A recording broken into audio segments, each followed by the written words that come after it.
Hey, Coop here. Welcome to 90-Second Recap, where I share a quick sports history lesson based on today's cap. It's August 22nd, and I'm wearing a Harlem Globetrotters fitted cap made by Rings and Crowns, purchased in store at Lids. In our previous 225 episodes, we've covered quite a bit of ground on the topic of black baseball, but we've just barely scratched the surface on the history of black basketball's earliest days. On June 19th, we talked about Edwin Henderson, a Washington, D.C. gym teacher regarded as the grandfather of black basketball, and how the African American community began to embrace the game in the winter of 1904 and 1905. 2 decades on, a team of ball players primarily from Chicago's Phillips High School would come together as the Harlem Globetrotters.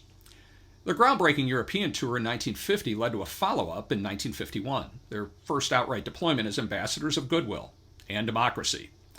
On this date, in 1951, the Globetrotters took on the Boston Whirlwinds in front of a crowd of more than 75,000 at West Berlin's Olympic Stadium. The U.S. State Department organized the game to draw attention away from the World Festival of Youth and Students, which had attracted tens of thousands of Soviet bloc kids to East Berlin.